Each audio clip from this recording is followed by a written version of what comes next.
Hello, everyone, and welcome to Infinite Integrations, where infinite possibility meets daily practice. How are you, Jacqueline? So we have Jacqueline Richards. I'm Tanys Coughlan from the Twillow Lifestyle Community, Twillow Lifestyle Academy. Jacqueline is here as the Wealthy Yogini. And you're on mute, Jacqueline.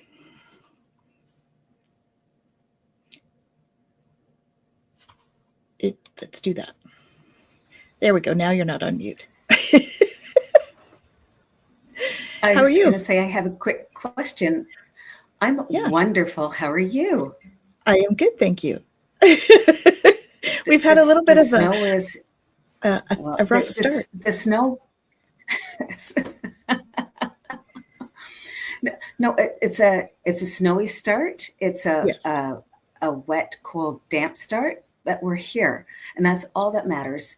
That's all that matters. Yes. So we are here with you. And today, what are we talking about today? Today we are talking about sacred service. That's our topic. So what does that mean to you, Jack? Sacred service. It says, so this week's integration includes one service reflection and one spiritual activation.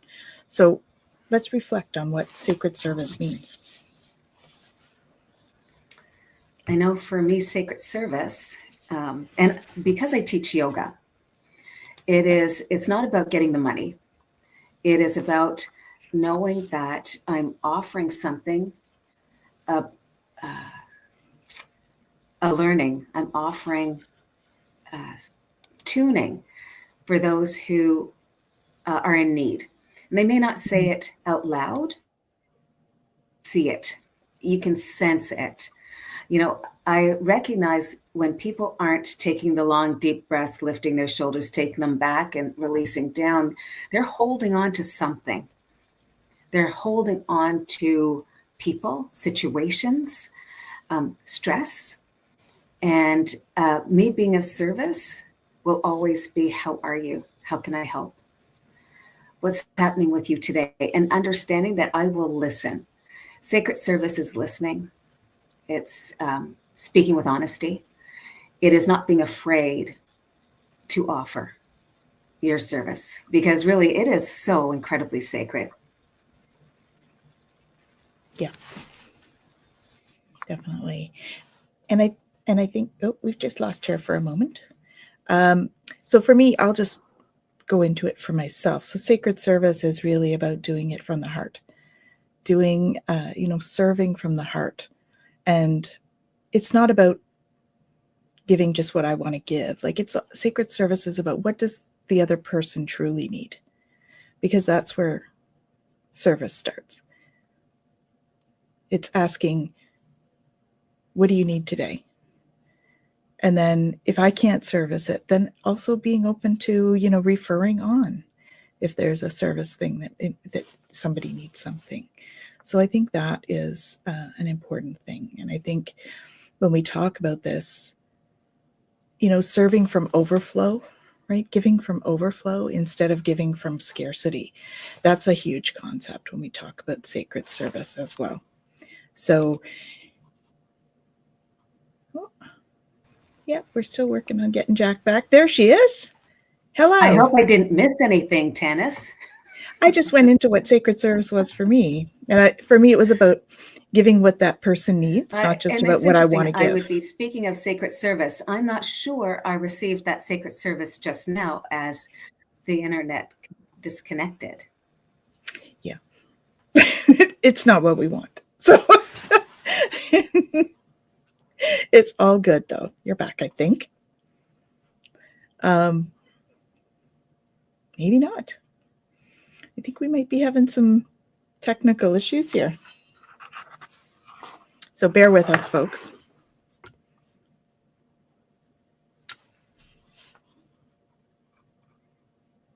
Maybe what I'll do is I'll just answer a couple of the questions that we had ahead of time. We usually work out some questions. So I'll just sort of answer these and see what happens with with Jacqueline's internet as it's going on. So when we talk about giving, so the question is, when you hear the phrase giving from overflow, what does it mean to you personally and spiritually? So that would be a question for me. So I would say for me, giving from overflow means that I'm not looking at service as being scarce, right? I mean, like, we have the ability to manage our own time. And I think when we're and if you're talking about, energy, for sure, like, we can source energy and create that for ourselves so we can give ourselves energy. I mean, we don't have infinite time. So we do need to, like, prioritize. But I certainly think when we talk about doing it from overflow, meaning that I fill my cup before I give to others. And that allows me that opportunity to be able to give without feeling like I'm in detriment. So I just went ahead, Jack, and asked myself the first question. Perfect. So I'm just, I'm just saying how when we're giving from overflow, it's about giving because we want to, because we have the ability to. It's not about giving when we can't, right? It's about giving when we can. And I think that's kind of what that would mean to me. So, so not doing it when you're at your max in terms of time, in terms of resources and that kind of thing. I think giving from an overflow is filling your own cup first so that you can give to others. I think that's what I would say. Yeah. Always. That's what I would say for that. So, yeah. You made it back. That's good. So then, since I'm back with my cup quite full, I'm so glad I'm back. And then I think one of the other questions that we may want to discuss or consider is, when you're coming from a full cup, do you appreciate your intuition? And so I think we've had that conversation where the question is, do you understand? Do you believe that you have intuition? And then for those who believe it to be true, for those who are heart-centered people who could struggle to receive as deeply as they give. So is it from that cup? Is it about the heart-centered people who, if I give you more from this big heart, will that compensate? Will that serve? As we just said, will it serve? Mm-hmm.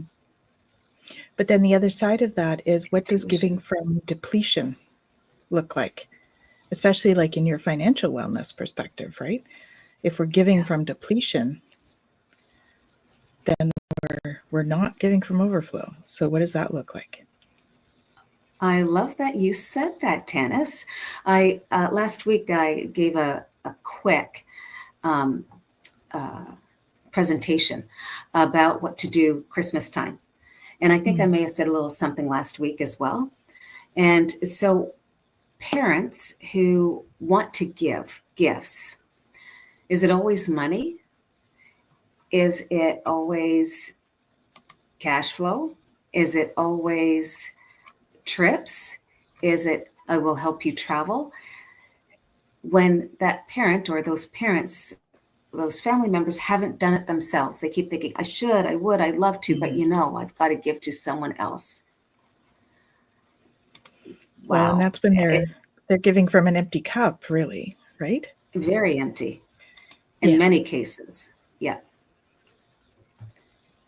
And I see it, and because I have to be that numbers girl, and I can see that when I sit down with my clients. It's so you make this amount of earnings every single year, and the intention is always to put at least 10% away. And I will say, perhaps that wasn't easy this year. Will you tell me a story?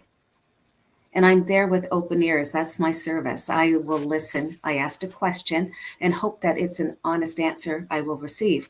And that answer is often, well, I wanted to give them a gift because they graduated university or high school or middle school. It could be it too. And so I wanted to do something. They'd been looking through the magazines and they'd seen exactly what they wanted and they found it.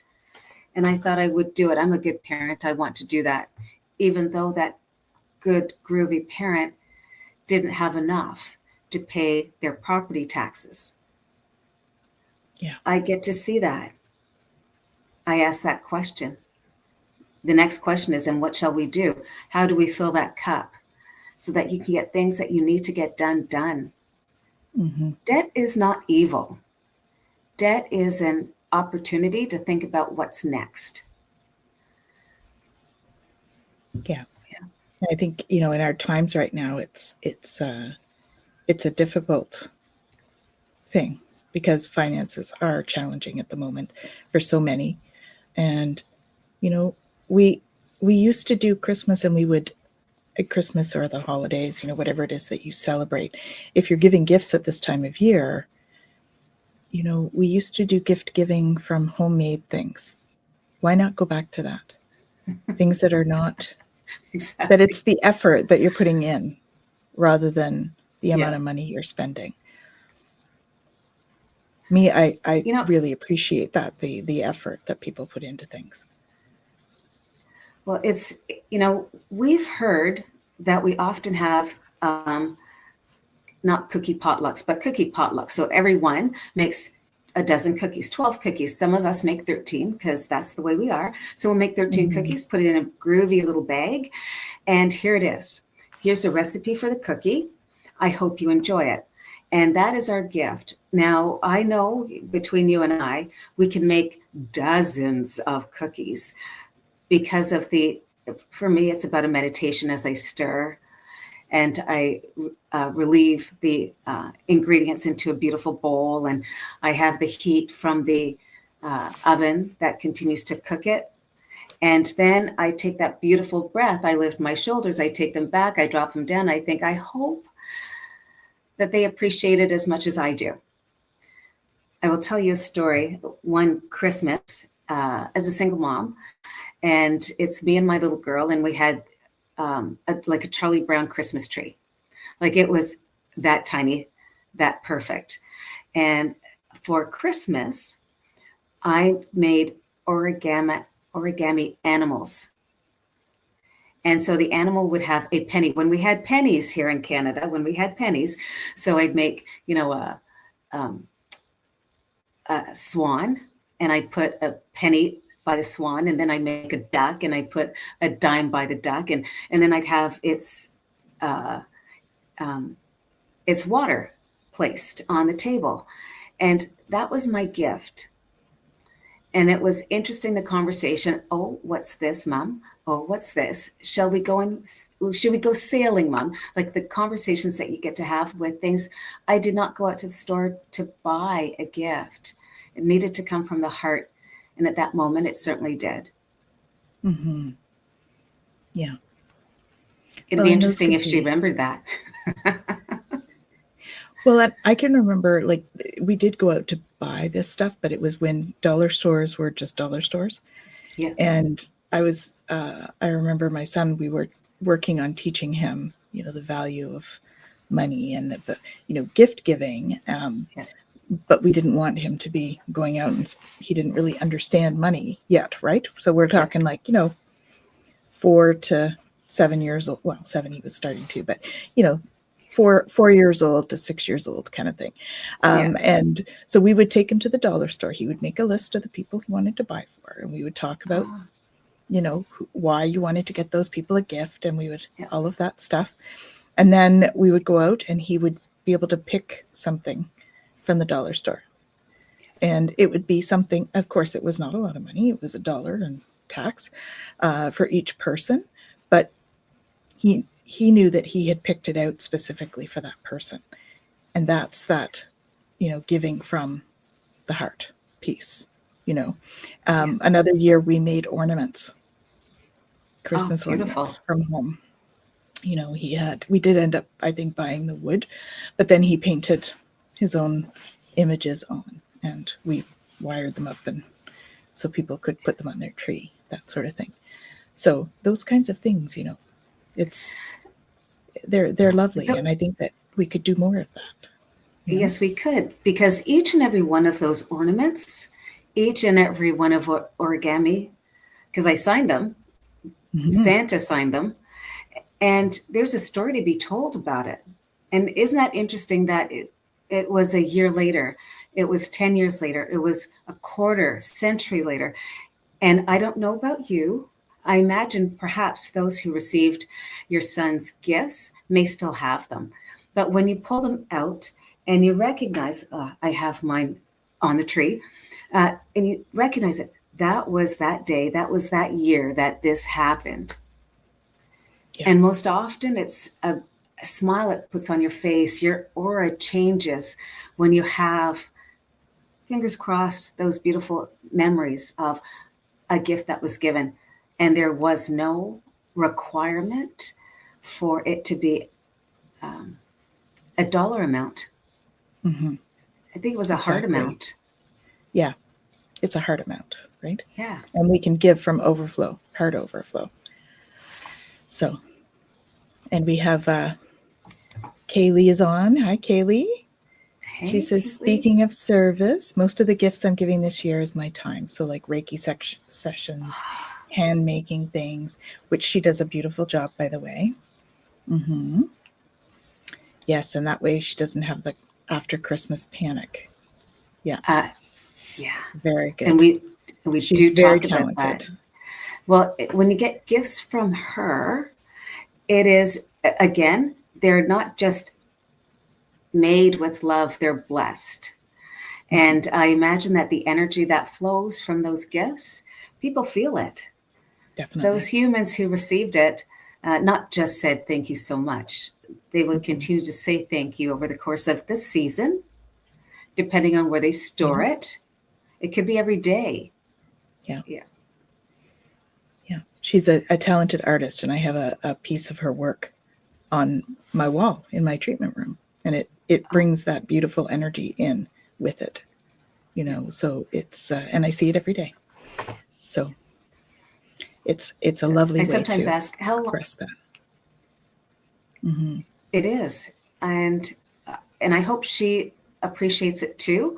I know when we make things, we usually remember who we made it for, why we did it. Sometimes we add cards to it, and there could be.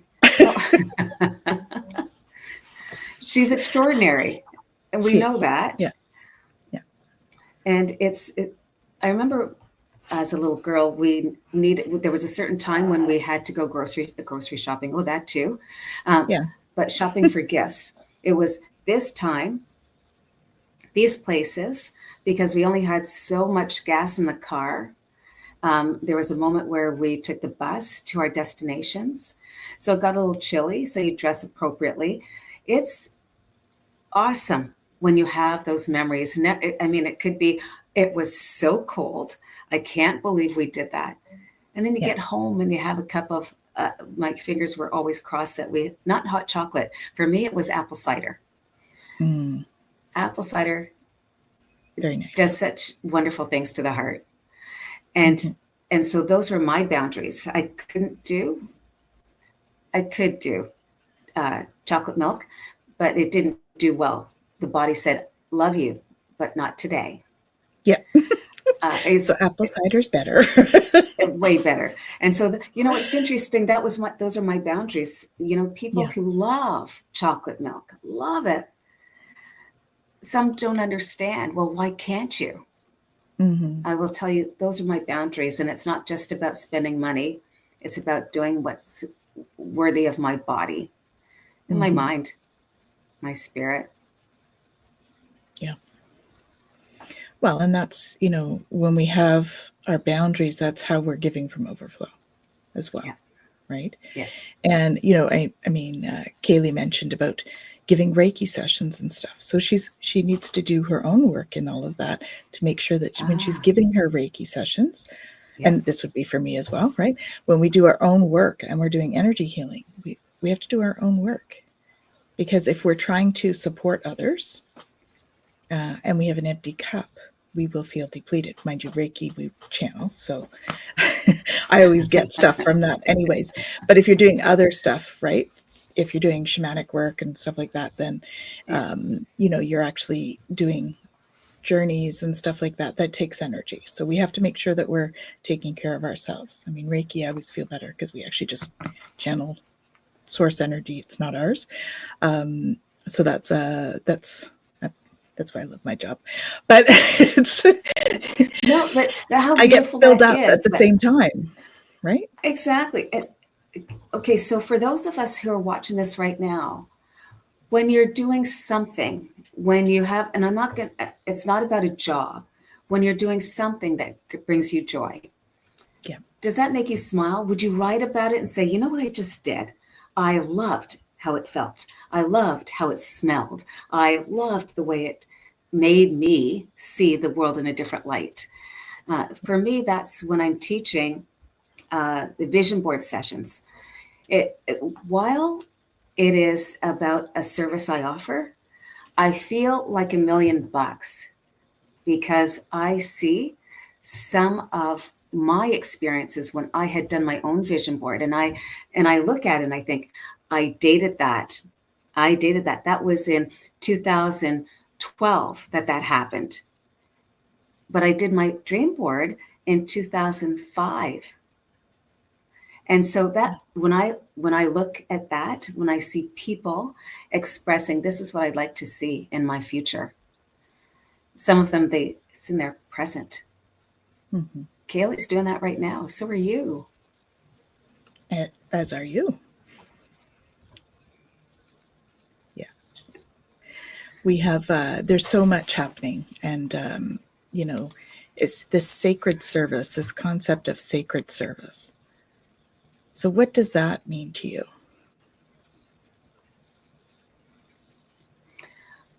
Sacred service generates energy. And it doesn't matter if my feet have been doing a lot of walking and I really need a pedicure. Sacred service and that energy that flows was meant to be. We look at many of the people who we see and speak about in various religions. They were of sacred service in their minds. They had to be of service. It was a requirement for them to give openly. Sacred services, and I would talk about it in my sessions about once upon a time when immigrants came to the land and they didn't have money, but they traded beads, they traded herbs, they traded their services, like Kaylee's trading her services. It was a requirement so that if I trade, you can be better. Let me give that to you. I have bags of these. Let me offer it to you.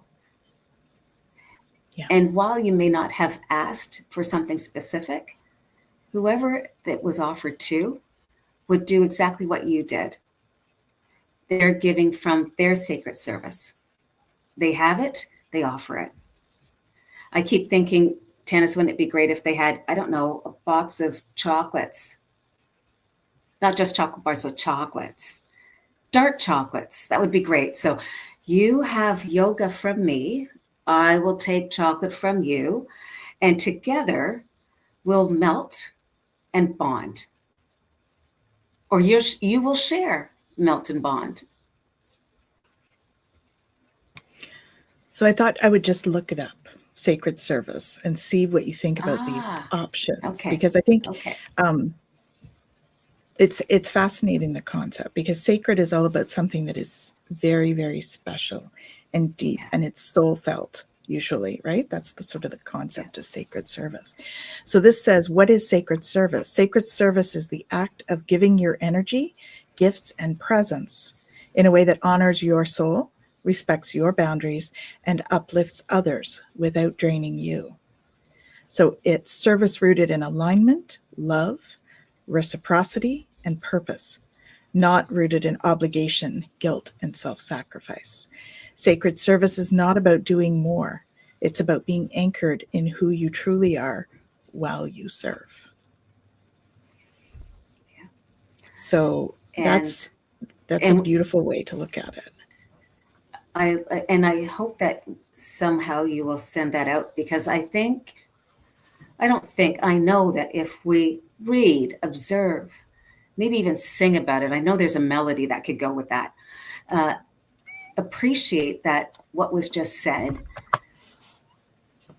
Can you imagine 365 days, well, 366 if we have a leap year, where people are considering living life just like that? There were 3 words that you said in that explanation that I thought, yeah, that's deep. That could be painful. Alignment, love, reciprocity. No, those are the ones I love. Okay, so it's not doing it out of obligation, mm-hmm. or guilt, or self-sacrifice. Exactly.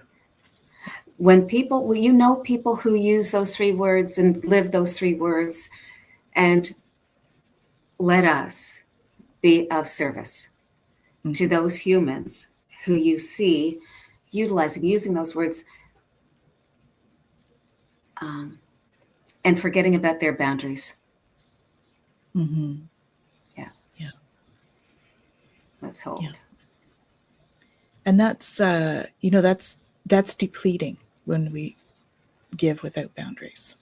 It's depleting of our energy. It's depleting of our emotional state, all of those things, because we're not doing it for the right reasons. And, Kaylee says sacred service is doing, but not for the sake of ego, out of love. Exactly. So, doing it out of love instead of out of fear, because the ego is really fear-based, right? So doing something because you really love the person, or you really love what you're doing, that is sacred service. It's interesting. It's, I've seen families, the bigger the gifts, the happier the people they give it to will be. Isn't it the other way? The bigger the gift, the happier that ego will be. It's like, and people recognize that. Humans recognize that. Mm-hmm. Kids, adults, our elders recognize that. I will say to you, if they received an origami, would that be just as great as having, I was going to say a car. I don't know about that one. But wouldn't that be just as great as depends having what they need, I suppose. Exactly, a chocolate bar. There's it's Saint Laurent shopping mall, and that's a shopping mall here in Ottawa, Canada. And a good friend of mine who's a lawyer would take photos and comment on Facebook that every day she'd wander into her office, but the stand that's in front of her office was an origami, multiple colors. So every day, every moment she'd go in, she'd open her office, but there would be an origami animal on that stand. And someone decided it would be beautiful that all of the real, all the stores had one of those to welcome them in. Beautiful. So no one knows who did it. Isn't that and nice? Here it is. Is there ego there? Or I think it's love. And wouldn't it be great to have it back to my 365 days? Every day, a gift without requirements to say, hey, that's fantastic. Thank you so much. Mm-hmm. Let us honor it. Interestingly enough, so actually this pendant that I wear all the time, This is a sacred gift for me. This was given to me. It was put in my mailbox with a beautiful message about how much of a difference I make in the world. It was not personal. Like it wasn't like a personal message because it was put in my mailbox anonymously with this beautiful gift. And so when I wear it, it reminds me of the sacred friends that I have. I know now who did give it to me, and have of course thanked them. But the fact that they did that without putting it in there, like without putting their name on it, it's a beautiful sacred gift in that way. They weren't looking for I I figured it out. And so they weren't looking for recognition. They didn't want to tell me at first. But that's part of why I wear this necklace. It's because of how it came to me as a sacred gift. Right. So. Wow. Doesn't that amplify? It's like that you can speak to that. It was someone, no name, has a name, that decided it's just something I need to do. Mm-hmm. Think about it. You open the door for someone to walk through. You didn't have to, and you did. Mm-hmm. You didn't need to stop and let that person have the parking space that you were coming into. You paused and you let it happen. So yes, you took the parking spot that's a little further, but that's okay. Maybe you needed the walk. Yeah. Yeah. I love generating that sort of joy. Yeah. And some of it's perceived value is the other part of this, right? How do we perceive gifts? How do we perceive the value of gifts? So that's a big part of this when we're looking at it. If we're perceiving a gift as being expensive and that makes it good, then that's that person's perception of it, right? Yeah. For me, the perception is more about the meaning behind it, that soul, that sacredness of it. Yeah. In terms of the gift, right? Appreciate that. I know for me, I have the privilege of working with young adults who are buying their first homes. And it's when you had originally said in the beginning of the show that it's been financially difficult for a whole lot of people to have the holidays and to buy gifts. Well, these young humans who are working really hard to find a way to have a down payment to buy a home. Yeah. It's beautiful that family members put together money and say, here's our gift to you. Not the complete down payment, but at least part of the down payment to help them along. I've seen that a number of times over the course of this year to find the most perfect house for the most perfect time. Mm-hmm. And so they were gifted. And so there's a letter that needs to be signed saying that it is a family gift for some part of the down payment, and it will not be paid back. It is a gift. It's in the notation. Yeah.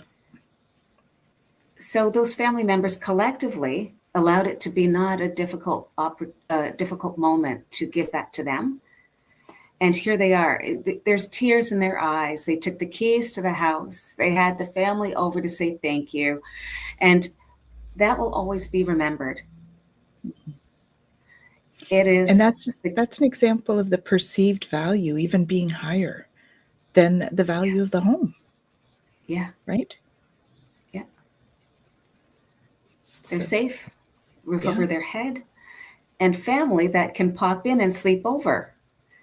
Yeah. Family that can bring, their favorite. See, for me, my favorite item would be if they made Thai noodles. That would be great. Mm-hmm. And for those who knit and those who crochet, we know those people who made quilts. Mm-hmm. I know I've got spare things to put together so I could do that too. And so while it's not a big ticket item, it could be a big ticket item for someone. Mm-hmm. It's that perceived value. Yeah. And Kaylee has a question here. So would sacred service play into people's love languages? I would say, well, let's leave that up actually. I would say there would be a component of that, yeah. Because if you're showing love to somebody in their love language, that means you've taken the time to figure out what their love language is. So that's value as well, just understanding somebody's love language, right? And it could be when we're talking about doing it as a sacred act for you, it could be, what is your love language and what are you giving in your love language? So, it could be both sides of that. What do you think?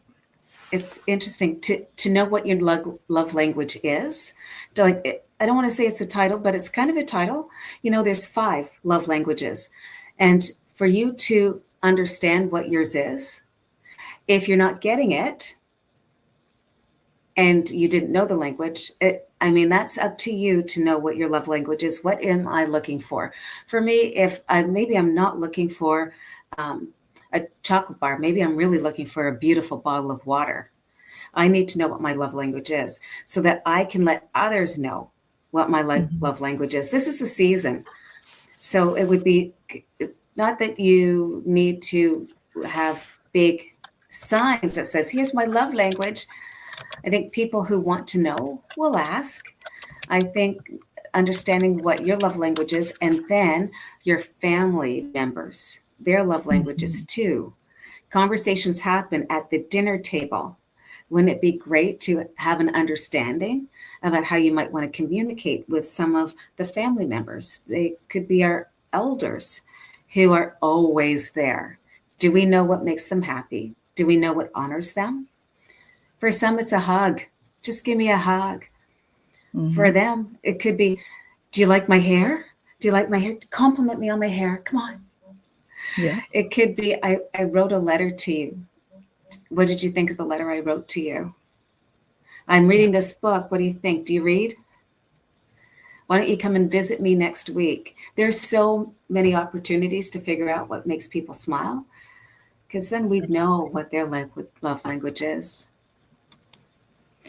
So Victoria's asking what the 5 love languages are. So they're words of affirmation, acts of service, receiving gifts. So that's part of what we've been talking about. Quality time and physical touch. Yeah. So those are the 5. And if you want to look up further, it's 5 love languages were created by Dr. Gary Chapman. And so this is about ways that people, but the main thing about it is that when we're talking about sacred service, it's about love languages that the love creates the sacredness, is what I'm trying to say. Yeah. So when you're giving the love language, that's the connection, right? Yeah. Having the love and putting love into something, and whether it's your love language or their love language, you're speaking the language of love. And so that makes it sacred service. But if we're doing it and it's not filling our cup to do it, and we're resenting doing it, that's not sacred service, right? If we're doing something out of obligation, that's not sacred service. So that's where there's a fine line there. And that's about Very knowing fine. what you have and what you're capable of, what you're willing to give without that sort of resentment feeling. And that's knowing your boundaries. Yeah. It's interesting. Yeah. I worked with a group called H Trio. And anyone who's worked with H Trio, we were quite, I guess it was really across Canada, we were together. And we had these cards, and I would go grab them, but they're their cards, and they are colored cards, and it depends, and the colors kind of chakra in color. So you've got your green cards, and that's about the anahata, the heart. You've got your purple cards, which is instinct. You've got your yellow cards, which is about your courage. You've got the red cards that are about what is your purpose, what is your I am. It's about the flow, which is yellow, and blue. How do you think? How do you speak? So those cards have a question that represents each of those. Now, appreciate how you're going to know what your family members are all about when they're answering those cards. Mm-hmm. And isn't this a season to play, to engage, to play games? I love them. And it's not, they're not cards that you play poker with. They are questions that you get to ask. It doesn't matter what the age is, age 2 to age 22 to age 82 to age 102. Those are questions that could be asked, whether they're at your dinner table or maybe they're at, you decided to pop into the retirement home. And perhaps you're visiting a family member who has a lot of friends in the retirement home, and you bring those cards and you play that game. Ask that question or those questions. Well, and people want to be heard too. Oh, right. So when you ask questions and you listen and you're present, that is also sacred service in that sense. So so here's another one that it's sticking out to me as one that we should talk about. And it's, how do you discern the difference between genuine service and self-abandonment disguised as generosity?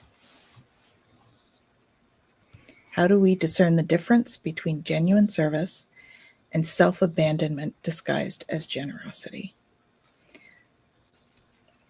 So that's giving from an empty cup, I think.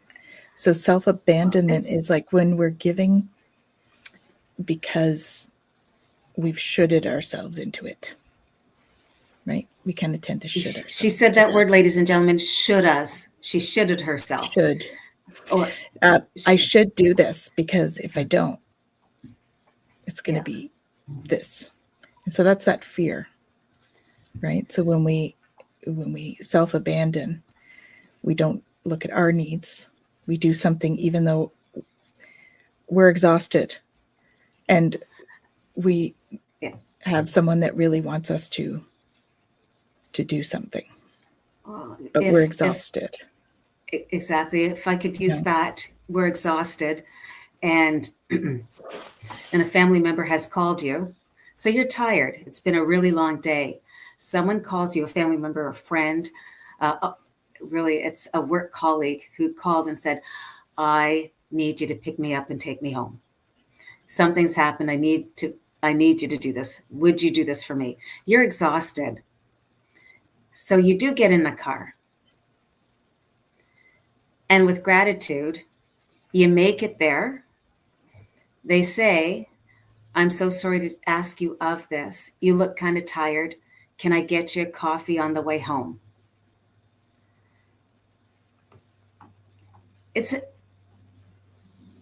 Fatigue could have been dangerous, but got in the car. When you talk about abandonment, it's like, got to do this. Could they call someone else? Maybe. Could they take a taxi? Maybe. Do they have the funds to do that? Maybe. But they called someone who they trusted. And I think often when we are that person who's trusted, we'll do anything. And so they get there.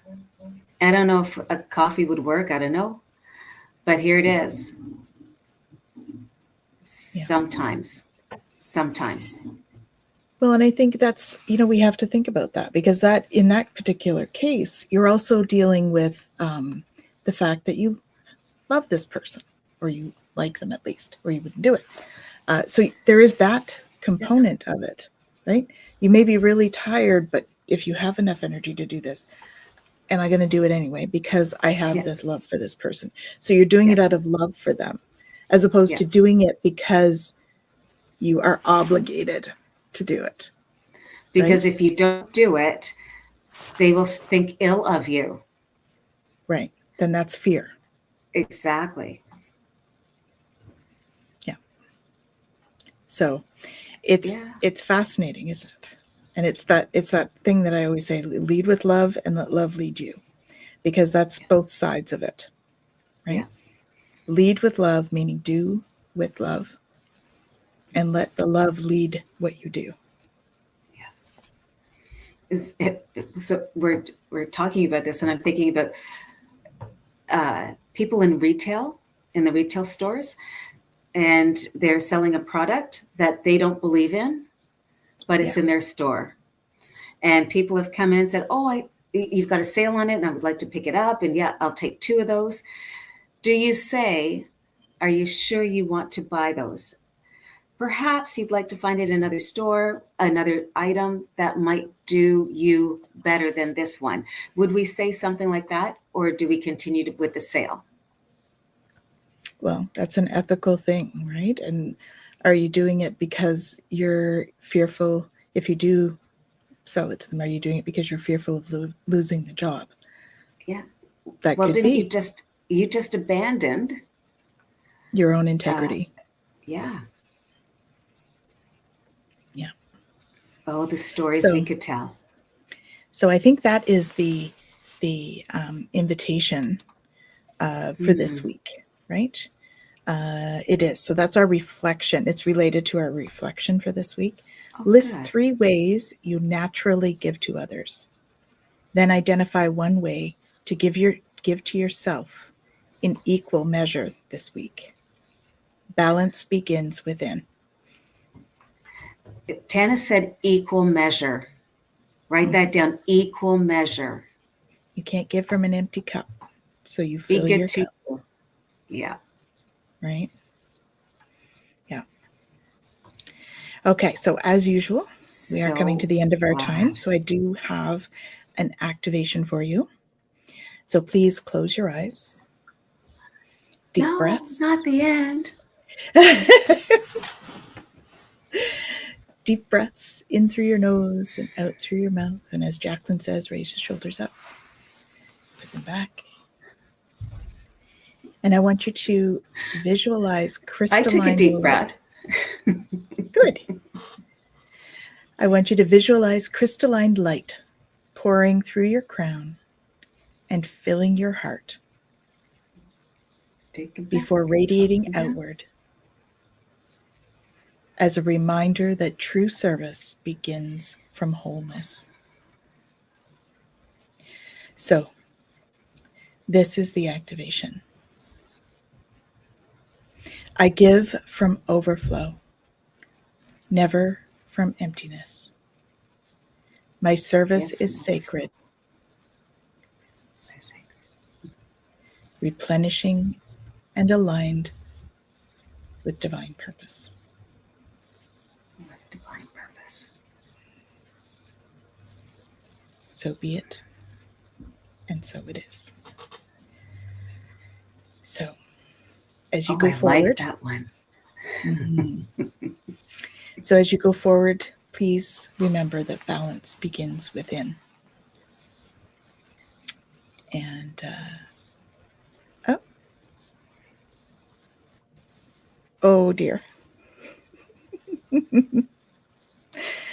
Kaylee says audibly Oh, just said, what's so "Oof, dear? that's toughy." It's that giving and receiving, because we tend to have difficulty with receiving sometimes too. So Well, that's like accepting a compliment. yes, Tannis, I love your necklace. thank you. I love it. I love it. And perhaps one of I'm the working. questions like, oh, you know what? That is we can do it. We The can do it. collective, we can do it. Prosperity supports purpose. It's not opposing purpose. And Right. I would love for us to think about prosperity is about supporting your purpose. When we think about winning the $1 million, which we could win the $430,000, whatever it is, whatever the winnings are, Let it support your purpose. So as you think about sacred service, There's always winnings. what is your purpose? What is your sacred purpose? What do you do for love itself? So thank you all for joining us this week. We're sending you tons of love. Please come back and join us again next week for Infant Integrations. Have an awesome week, everyone.